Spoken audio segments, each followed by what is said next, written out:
everyone and welcome you all to the Bankers Grid. Guys, RRB Scale 2 and RRB Scale 3 का examination 28 दिसंबर को scheduled है। इसका मतलब कि हमारा जो टारगेट है, जो एग्जामिनेशन है वो प्री डिफाइंड है, राइट? कि एग्जामिनेशन 28 दिसंबर को है। जिसको प्रिपरेशन करना है वो पहले से करके रख लो। जिसका नींद लेट खुलेगा वो लेट प्रिपरेशन करेंगे। बट हर कोई प्रिपरेशन करने वाला कैंडिडेट इस एग्जाम को क्रैक नहीं करता है। इस एग्जाम में बहुत सारे कैंडिडेट्स ऐसे हैं जो रिपीटर्स है, जो लास्ट ईयर्स भी बैठते हुए आए, उनका सिलेक्शन किसी रीजन की वजह से नहीं हुआ है। और बहुत सारे नए लर्नर्स भी हर साल इस एग्जाम को देने के लिए अटेम्प्ट करते हैं। But what happens, what is the main challenges, जो अपने प्रॉब्लम्स को, जो चैलेंजेस को ओवरकम नहीं करेंगे, जो उनका वीकनेस है उसको ओवरकम नहीं करेंगे, सेम प्रिपरेशन से अगर इस एग्जाम को देते हुए जाएंगे तो उतने ही नंबर मिलेंगे जो लास्ट ईयर्स मिले थे, या लास्ट ईयर जिन कैंडिडेट्स को मिले थे जो फर्स्ट टाइम अटेम्प्ट कर रहे थे। तो दैट इज वाई अगर आप इस एग्जाम को एक अच्छी स्ट्रैटेजी वाइज और प्री डिफाइंड टारगेट करना चाहते हो, जहां पर आप लोग मेहनत करें और साथ में प्रिपरेशन के साथ में सिलेक्शन भी ले, तो आप लोगों को आपकी स्ट्रैटेजी नोटिफिकेशन से आने से पहले की बनानी पड़ेगी, जहां पर जो सारे सब्जेक्ट से, जो सारे टॉपिक्स से जो आप शायद नोटिफिकेशन के आने के बाद में नहीं कर पाते हो, वो सारे टॉपिक्स आप लोगों को पहले से प्लान करने पड़ेंगे। क्योंकि जब नोटिफिकेशन आता है उसके बाद में प्रॉब्लम्स क्रिएट होता है, सभी का नींद उसी टाइम खुलेगा। उससे पहले आप लोग आपकी वीकनेस पर काम करना स्टार्ट कर दें, हैबिट बनाना स्टार्ट कर दें, प्लेटफॉर्म के थ्रू आप लोग प्रिपरेशन करना स्टार्ट करते हैं। इन केस अगर आप लोगों ने बैच में एनरोल नहीं कर रखा है, तो बैच में एनरोल करने के लिए आप जिस टाइम पर भी वीडियो देख रहे हो व्हाट्सएप कर सकते हो। Team will help you out with the manual payment process. WhatsApp number screen पर अवेलेबल है, ऑल्सो डिस्क्रिप्शन में भी व्हाट्सएप नंबर मेंशन्ड है। So let's start. यहाँ पर सारा सब्जेक्ट्स आप लोगों के लिए वेल कवर्ड है, इंक्लूडिंग हिंदी। तो होता क्या है, जब प्रिपरेशन करते हैं तो हम लोग बैच में फोकस करते हैं कि आप प्रैक्टिकली जैसे पॉसिबली उसको कवर कर सकें, उसी वे में करें, राइट कंटेंट के साथ में करें। नॉट जस्ट लाइक कि कुछ भी डेटा पढ़ा, क्योंकि कंटेंट तो बहुत सारा है। बट व्हाट विल मैटर कि जो एग्जाम्स में पूछे जा रहे हैं वो हम करें, और उस तरीके से करें कि हम उसको अप्लाई कर सकें। अदरवाइज कंटेंट तो सभी को पता है कि प्रिपरेशन करने से एग्जाम निकलते, बट कैंडिडेट्स क्यों नहीं कर पाते? क्योंकि उनके पास में प्लेटफॉर्म नहीं है, ऑफिस का वर्क है, उसके बेसिस पर हम लोग हमारा एक स्ट्रैटेजी ऐसा बनाए जो हमारे लिए इस एग्जाम को क्रैक करने के लिए दूसरे कैंडिडेट से एक एज हमको दे। इस सेशन में हम लोग वही स्टार्ट करेंगे। मैं हर बार आप लोगों को बोलता हूं कि क्वांट और रीजनिंग में आप लोग मशीन इनपुट, डेटा इंटरप्रिटेशंस, ये सब कंप्लीट करते हुए चले। अभी सिलेबस को एक बार देखते हैं। दैट इज आप जैसा देख पा रहे हो कि क्वांटिटिव एप्टीट्यूड एंड रीजनिंग मिलाकर, टोटल मिलाकर 100 मार्क्स का रहता है। कितने मार्क्स का? 100 मार्क्स का। यानी कि 200 मार्क्स का पेपर है, और उसमें से 100 मार्क्स 50% आप लोगों का क्वांट और रीजनिंग का आता है। अब क्वांट और रीजनिंग मिलाकर 100 मार्क्स का है, तो कैंडिडेट्स क्या मिस्टेक करते हैं कि केवल फाइनेंशियल अवेयरनेस के बेसिस पर चले जाते हैं, कुछ और प्रिपरेशन करने लग जाते हैं, और जो कि एग्जाम में पूछा भी नहीं जाता, राइट? तो आपको क्वांट एंड रीजनिंग के ऊपर कमांड करना है। हर बार हम क्या देखते हैं कि क्वांट रीजनिंग में हम लोग डेटा इंटरप्रिटेशंस और मशीन इनपुट, इनके ऊपर कमांड करने की बात करते हैं। बट इस बार इस वीडियो में हम थोड़ा डिफरेंट स्ट्रैटेजी के ऊपर बात करेंगे, जो नोटिफिकेशन से पहले आपको करना है, राइट? अब रीजनिंग में क्या होता है कि आप लोग को लगता है कि आपको पजल आता है, आपको सीटिंग अरेंजमेंट आता है, मशीन इनपुट आता है, बट एग्जामिनेशन में जाते हो तो बनता बिल्कुल नहीं है।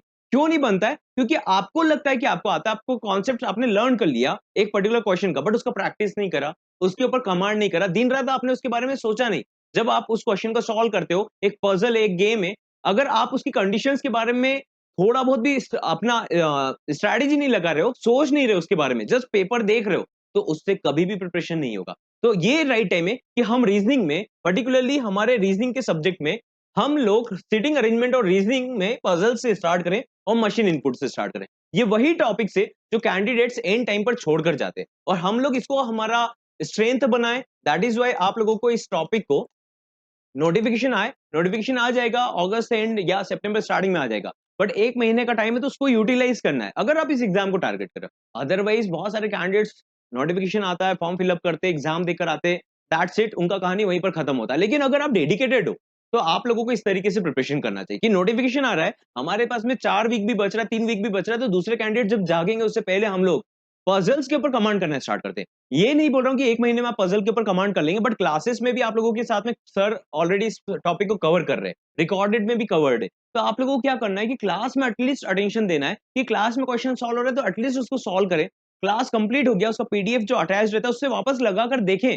अगर नहीं बनता है तो फिर उस वीडियो को देखें। पजल सीटिंग अरेंजमेंट को अभी से उठा लिया आप लोगों ने, तो आप एंड टाइम पर बहुत अच्छा परफॉर्म कर पाएंगे। अभी कैंडिडेट क्या होता है कि अभी से सिलोजिज्म और ब्लड रिलेशन इनके ऊपर लग जाते हैं, अभी से इस टॉपिक के ऊपर मत लगिए। अभी जितना आता था इतना वेल टू डू है। अदरवाइज आप लोगों को क्या करना है कि आप लोग आपके सारे जो टॉपिक्स है जैसे सीटिंग अरेंजमेंट पजल जो एंड में आपको स्ट्रक करेंगे है ना, वो टॉपिक्स आप पहले से कवर कर रहे हैं, ठीक है, अभी से स्टार्ट करें। ये जो एकदम टफ टॉपिक्स होते हैं हर कोई कैंडिडेट छोड़ता है, एंड में तो हर कोई सिलोजिज्म करेगा। 10 दिन का काम है खाली सिलोजिज्म करना, ब्लड रिलेशन करना, डायरेक्शन सेंस करना, ये केवल 10 दिन का काम है। आप लोगों को पहले से इसका प्रिपरेशन स्टार्ट करना चाहिए, ठीक है। अब क्वांटिटेटिव एप्टीट्यूड में अगर हम बात करें तो क्वांटिटेटिव एप्टीट्यूड में भी 50 नंबर का पेपर रहता है। कैंडिडेट्स स्टिल स्कोर नहीं कर पाते, आप मेरी बात मानिएगा। कैंडिडेट इसलिए स्कोर कर पा रहे सो फार क्वांटिटेटिव एप्टीट्यूड में क्योंकि लास्ट ईयर भी सिंप्लीफिकेशन आया और थोड़ा कंपैरेटिवली इजी आया। अगर इस बार एग्जामिनर ने पेपर लेवल अप कर दिया क्वांटिटेटिव एप्टीट्यूड का, तो ट्रस्ट में आप लोगों से डीआई भी नहीं बनेगा, आप लोगों से अरिथमेटिक भी नहीं बनेगा। लेकिन हम लोग स्ट्रैटेजी बना रहे कि डीआई हमको करना है, क्वाड्रेटिक करना है, तो अभी क्या करें, नोटिफिकेशन आने से पहले आप लोगों का टारगेट क्या होना चाहिए?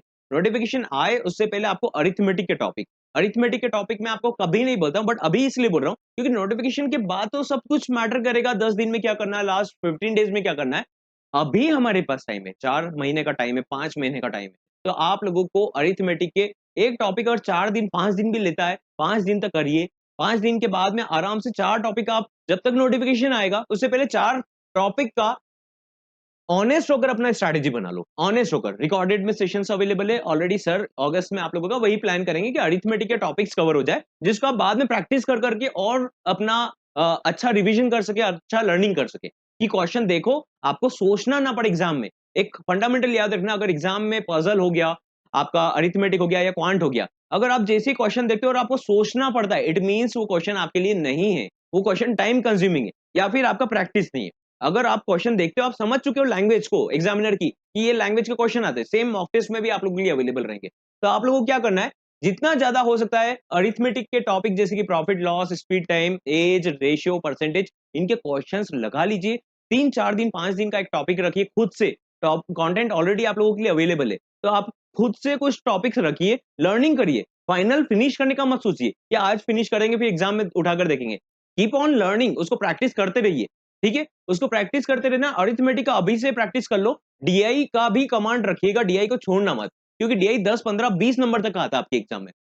तो आप लोगों को क्या करना है, क्योंकि आप लोग को स्कोर करना है और कमांड रखना है। एक और पॉइंट आप लोगों को ध्यान रखना, क्वांटिटी एप्टीट्यूड में आप जो मिस्टेक करते हो कि आप क्लास देखते हो या फिर आपने कंटेंट पढ़ा है ना, ठीक है, कंटेंट पढ़ने के बाद आप क्या करते हो, उसको भूल जाते हो, आप ध्यान ही नहीं देते उसके ऊपर। आपको क्या लगता है कि ये स्कूल कॉलेज का टाइम है, वहां पर केवल फैकल्टी के सामने करा हम लोगों ने, बाकी हम खेलने कूदने जा रहे हैं। बट यहाँ पर आप लोगों को खुद को वाइस होना पड़ेगा, इंटेलेक्चुअली थोड़ा शार्प बनना पड़ेगा कि अगर हम ऑफिस भी जा रहे हैं तो हम थोड़ा कैलकुलेशन तो कर सकते हैं ओरली, राइट। जैसे 25 into 40 आ गया, तो आपको पता होना चाहिए कि यार 25 into 4 100 होता है, उसमें 10 का मल्टीप्लाई करेंगे 1000 हो जाएगा। तो ऐसा ओरल कैलकुलेशन चलने चाहिए आपके ब्रेन में। एक अच्छा हैबिट भी होता है। अगर जब आप बैंक में किसी को लोन के बारे में बात कर रहे हो, इन्वेस्टमेंट के बारे में बात कर रहे हो, तो ऑटोमेटिकली कैलकुलेट करने का थोड़ा हैबिट डालिए। चलो आप काउंटर पे बैठते हो, सपोज करते हैं आप ऑपरेशंस में हो, तो कैश डिपॉजिट कोई करने आ रहा है तो 500 का डिनोमिनेशन में 75 मल्टीप्लाई करेंगे कितना बनेगा। ओरल कैलकुलेट करने का थोड़ा प्रैक्टिस करो, क्रॉस चेक जरूर करना उसको, बट ओरल कैलकुलेशन का थोड़ा नंबर्स के ऊपर कमांड करो, फ्रैक्शन वैल्यू को याद करो। ये आप लोगों की कैलकुलेशन को बहुत इजी बनाएंगे।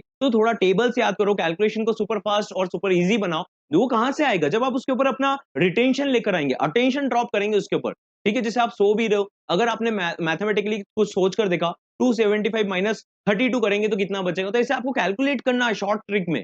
ऐसे ओरल कैलकुलेशन करेंगे देन ओनली आप क्वांट में तो बहुत अच्छा परफॉर्म करेंगे। लेकिन आपको अरिथमेटिक और डीआई को स्टार्ट करना है। क्वाड्रेटिक इक्वेशन, नंबर सीरीज आप एंड में भी कर जाएंगे, सिंप्लीफिकेशन एंड में भी कर जाएंगे, हर कोई कैंडिडेट करेगा। तो आप लोगों को अभी अरिथमेटिक के टॉपिक स्टार्ट कर लेना है, सेम आपकी क्लास में भी स्टार्ट होंगे। Alright, now third point is, third section is English and Hindi.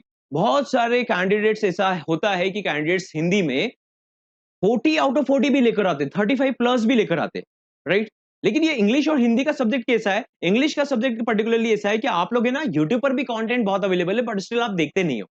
अब न्यूज़पेपर भी सबके पास में आता है, एक्सेस है, एटलीस्ट ले सकते हैं, बट स्टिल कोई भी लेना पसंद नहीं करता। क्यों? क्योंकि आपके पास में प्लेटफॉर्म नहीं है, एंगेजमेंट नहीं है। हमको कनेक्ट करने में नहीं आता, हम कनेक्ट कैसे करें? हमारे टारगेट से कनेक्ट नहीं कर पा रहे, पता है एग्जाम है, बट स्टिल हम लोग उसको अंडर एस्टिमेट करते कि इससे होगा क्या, राइट। लेकिन अब आप लोगों को इंग्लिश और हिंदी के ऊपर थोड़ा कमांड करना है। क्लासेस आप लोगों की स्टार्ट हो चुकी है, हिंदी भी कवर्ड है। तो ये टॉपिक्स क्या है, आपको खुद से नहीं सोचना कि क्या करना है, क्लासेस में जितना होता है इतना करते चलिए, ऑटोमेटिकली आपका ब्रश अप हो जाएगा पूरा इंग्लिश के कॉन्सेप्ट, हिंदी के कॉन्सेप्ट, और आप लोगों का कमांड ऑटोमेटिकली आ जाएगा। यहाँ पर अच्छे मार्क्स टारगेट करिए। जहां कैंडिडेट्स केवल फाइनेंशियल अवेयरनेस के भरोसे जाते हैं, आप लोगों को ये स्ट्रैटेजी लगाना है कि इंग्लिश हिंदी भी 40 मार्क्स का होता है। अगर 40 मार्क्स का है, स्पेशलिस्ट ऑफिसर के केस में 20 मार्क्स का है, अगर 40 मार्क्स का आपके केस में जीबीओ और स्केल 3 के केस में, तो क्यों ऐसा ना करा जाए कि आप 30 मार्क्स प्लस लेकर आ जाए? ऐसा क्यों नहीं कर सकते हम लोग? इसीलिए आप लोगों का लाइव क्लासेस इसके ऊपर स्पेसिफिकली हो रहा है, राइट? तो आपको क्या करना है, क्लासेस में कवर करते चलिए, ऑटोमेटिकली विल सी कि अगर आप क्लासेस मिस नहीं करते हो, कोई क्लास मिस भी करते हो, तो नेक्स्ट डे कंप्लीट कर लीजिए। अगर क्लासेस कंप्लीट करते चलते हो, आप देखेंगे कि 10-15 वीक में आपके अंदर ड्रास्टिक इंप्रूवमेंट आएगा। क्यों नहीं आएगा? लैंग्वेज के ऊपर कमांड होगा, और दोनों ऑप्शन आप लोगों के पास में अवेलेबल है। इंग्लिश नहीं आता तो हिंदी अटेम्प्ट करिए, हिंदी आता है, हिंदी नहीं आता तो इंग्लिश करिए। दोनों लैंग्वेज आप लोगों के सामने ऑप्शन अवेलेबल है। तो आपको जब 40 मार्क्स का आता है एग्जाम में, तो आप क्यों टारगेट नहीं करना चाहते कि इस एग्जाम में हम लोग 40 में से 30 प्लस टारगेट करें? 20 प्लस तो टारगेट करना ही करना है। जब आपका कट ऑफ ही 50, 60, 70 नंबर का जाता है, 70 मार्क्स का भी कट ऑफ जा रहा है, तो आप लोग 40 में से 30 मार्क्स क्यों नहीं टारगेट कर सकते? आपके पास में 4-5 मंथ्स का टाइम है। और अगर आप क्वांटिटेटिव एप्टीट्यूड और रीजनिंग में 60 प्लस 50-60 नंबर भी लेकर आ जाते हो, 20-30 तो हर कोई ला सकते हैं। अगर आप 40-50, 50 प्लस का टारगेट करते हो, तो आपके लिए एग्जाम बहुत ईज़ी हो जाएगा। और ये एग्जाम क्या, जितने भी एग्जाम्स आप लोगों के सामने आएँगे, सारे ईज़ी हो जाएँगे। लेकिन कंडीशन ये है कि आपको डेडिकेटेड होकर प्रिपरेशन स्टार्ट करना पड़ेगा। उस वे से करना पड़ेगा कि अनऑर्गेनाइज्ड प्रिपरेशन ना करें, कि आज मन हो गया तो ये पढ़ लिए, नहीं हुआ तो कोई बात नहीं। ऐसे करोगे तो आप आपके साथ टाइम पास कर रहे हो। तो बहुत सारे कैंडिडेट्स हर साल यही टाइम पास करते हैं। तो आपको वो नहीं करना है। अगर आप नोटिफिकेशन का वेट कर रहे हो, तो नोटिफिकेशन का वेट तो वैसे भी एग्जाम डेट आ चुका है।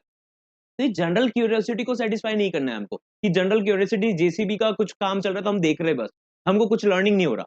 ऐसा कुछ भी नहीं करना है। कि अब जब हमारा टारगेट सेट है, पोस्टर बनाओ, लिख दो 28 दिसंबर एग्जाम डेट है, पढ़ना है, ऑफिस का काम भी करना है। आई नेवर सजेस्ट कि ऑफिस का काम मत करो।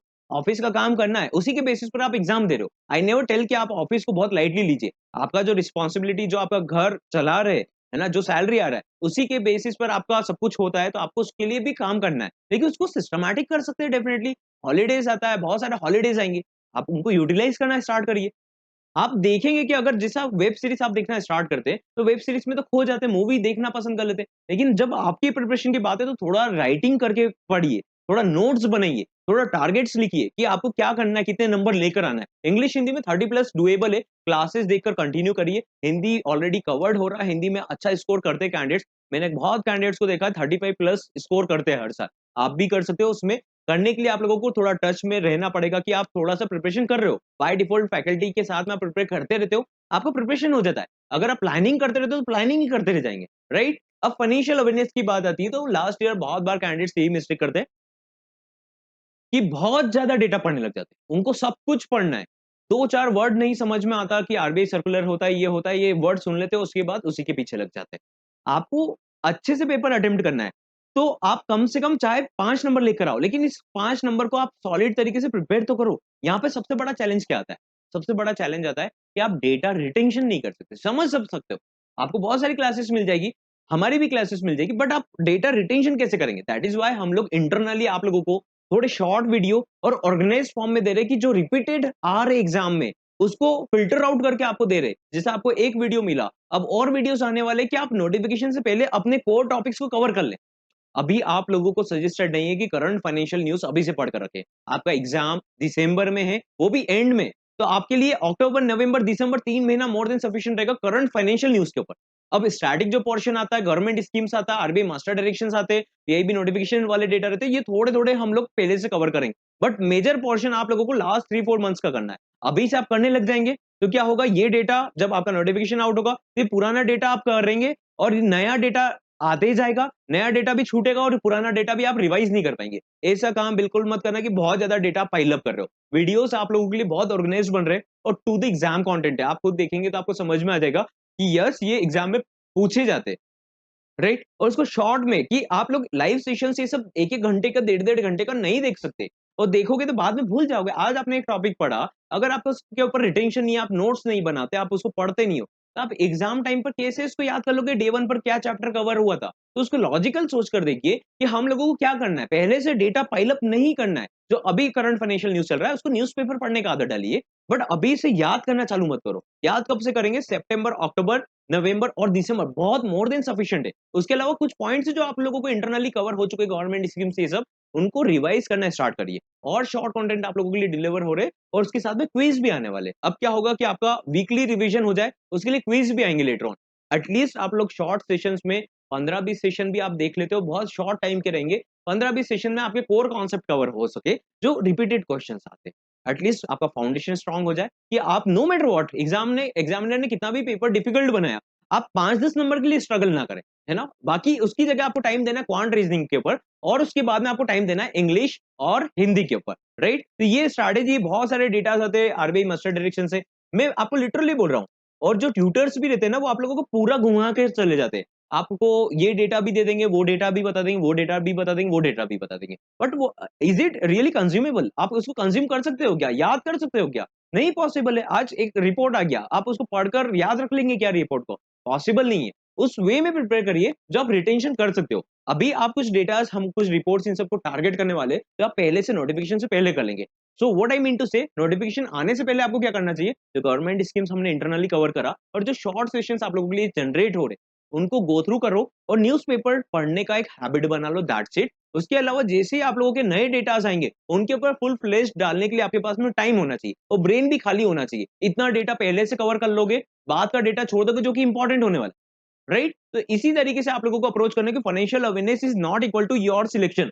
तो यहाँ पर अगर आपको क्वालिफाई करना है तो स्ट्रैटेजी वाइज चलिए और अपना लर्निंग बढ़ाते चलिए। न्यूज़पेपर थोड़ा पढ़ने का हैबिट डालिए। इंटरनल सेशंस जो भी रिकॉर्ड हो चुके हैं, लाइव कंडक्ट हो चुके हैं, उनको वापस से थोड़ा-थोड़ा एक-एक टॉपिक को रिवाइज करना स्टार्ट करिए। अभी हॉलिडेज आएँगे तो यूटिलाइज कर लोगे और शॉर्ट में जो वीडियोस अब प्रोड्यूस हो रहे हैं, उनको और यूटिलाइज करना स्टार्ट कर लोगे तो आपका बहुत फाउंडेशन स्ट्रांग हो जाएगा। ऑलराइट? नाउ नेक्स्ट टॉपिक है हमारा computer awareness. Guys, computer awareness totally अब ऐसा एग्जामिनेशन का हो गया है कि जो प्रैक्टिकली आने लगा है। पहले कैसा था, चैप्टर वाइज आता था, है ना? कि जनरेशंस ऑफ कंप्यूटर से आ रहा है, पहले फिर सीपीयू, रैम इनके बारे में आ रहा है। लेकिन अब थोड़ा सा एग्जाम पैटर्न चेंज हो गया है। जो आप डे टू डे काम करते हो उससे रिलेटेड डेटा आ रहा है। अब आप लोग कैप्सूल भी आप लोगों को टीम से अगर नहीं लिया तो ले लीजिएगा डाउनलोडेबल फाइल में और उसको प्रिंट कर लीजिएगा।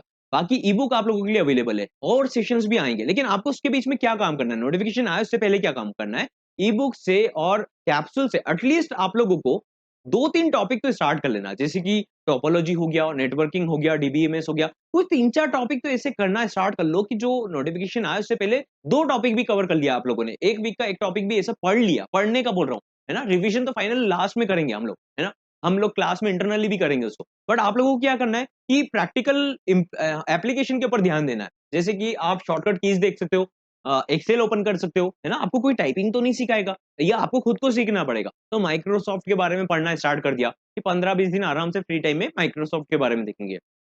फिर वायरस और एंटीवायरस इन सब के बारे में देखेंगे। फिर आपने कुछ शॉर्ट कीज़ के बारे में देखा, है ना? कमांड्स के बारे में देखा। फिर आपने नेटवर्किंग के बारे में देखा। नेटवर्किंग बहुत इंपॉर्टेंट चैप्टर बनता है। फिर मल्टीमीडिया इनके बारे में बेसिक पॉइंट्स देखना स्टार्ट करा, वायरसेस के बारे में देखना स्टार्ट करा। तो थोड़ा अपना अटेंशन लेकर आइए, फिर क्लास में जैसे चैप्टर कवर हो, उसके एमसीक्यूज़ लगाना स्टार्ट कर देना। तो अभी आपको क्या करना है, नोटिफिकेशन आए उससे पहले क्या करना है, जो कैंडिडेट्स बाद में करेंगे, है ना? मतलब एक्चुअल में आपको ट्रुथ बता रहा हूँ कि या तो आपको ऐसा लगता है कि खाली क्लास चलता है, आप 10th-12th की क्लास में पढ़ रहे हो, उसके बेसिस पर क्लास करोगे तो एग्ज़ाम क्रैक होगा, तो ये ऐसे एग्ज़ाम्स नहीं है। यहाँ आपको आपको अलग लेवल पर चेक करा जाता है, उनका अलग सेट्स ऑफ रिक्वायरमेंट है, जहाँ पर आपको एक बार टैली करा जाता है कि आप उसके लायक हो, नहीं हो। तो जब आपको बेसिक कंप्यूटर्स आता है, उसके बारे में और अपना अंडरस्टैंडिंग बढ़ाते चलो, क्लासेस में एमसीक्यूज़ और ये सब डिस्ट्रीब्यूट होगा, आप आराम से उसको कवर कर लेंगे। कैप्सूल को डाउनलोड कर सकते हो, ई-बुक आप लोगों के लिए वेबसाइट पर अवेलेबल है। तो उसके थ्रू आप लोग अपने टॉपिक को पहले से कवर करना स्टार्ट करें।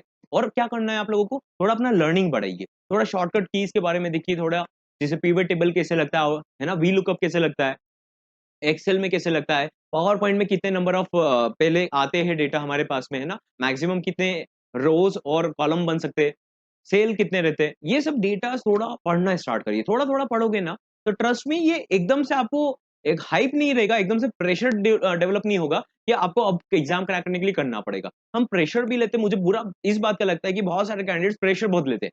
प्रेशर लेते भी हैं, उसके बाद में भी पेपर भी काटते हैं।